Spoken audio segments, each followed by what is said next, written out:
For Inuit, there are certain characteristics throughout the year that are expected.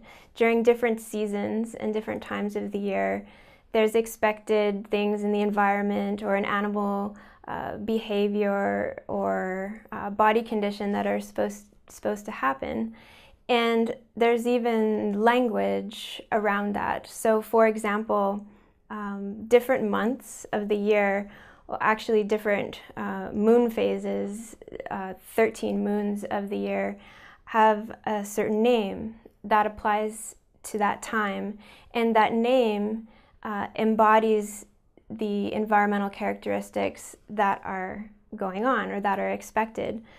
And as the climate changes, some of that timing is off.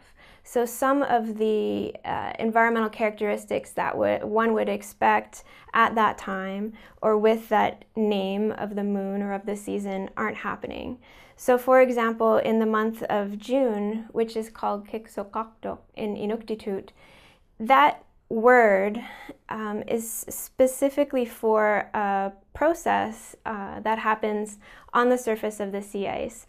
That word, which is associated with this certain time, this certain month or phase of the moon, describes when during June the surface of the ice melts during the day. So the heat of the sun will melt actually the surface of the snow, and it creates sort of that melt layer of water on top of the snow.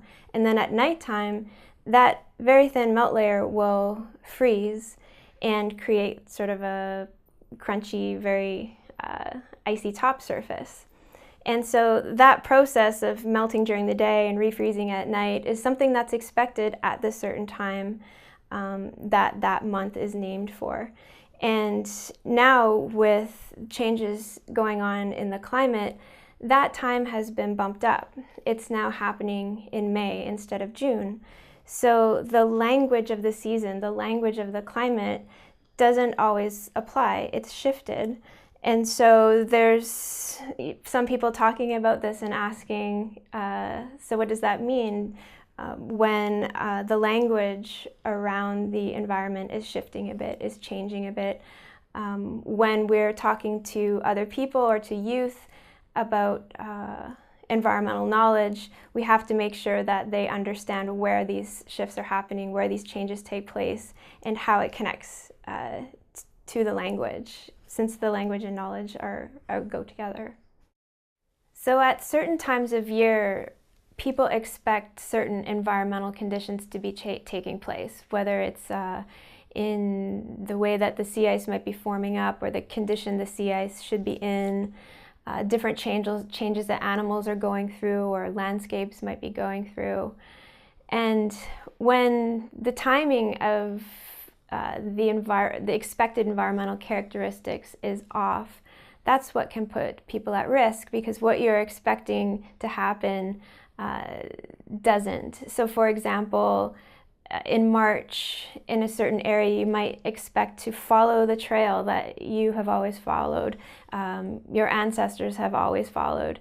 And now, with those conditions moving in the season, there could be a risk that that expected trail, that safe place, isn't what it should be. And you can run into problems such as the ice is too thin or the ocean currents are too strong.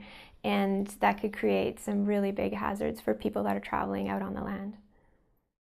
So one experience that I've had myself with changes in sea ice happened in North Greenland a few years ago.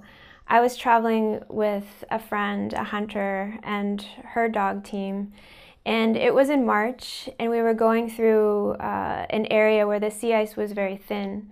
And this was normal for this area, but we didn't expect it to be so thin that the dog's legs were actually punching through the ice. So we were traveling on the sled, and I looked over to the side and noticed that where the dog's paw prints are, there was actually holes going through the ice. So we were on very thin ice and unexpected, and realized that we had to make sure that we got off to a safe place as soon as we could.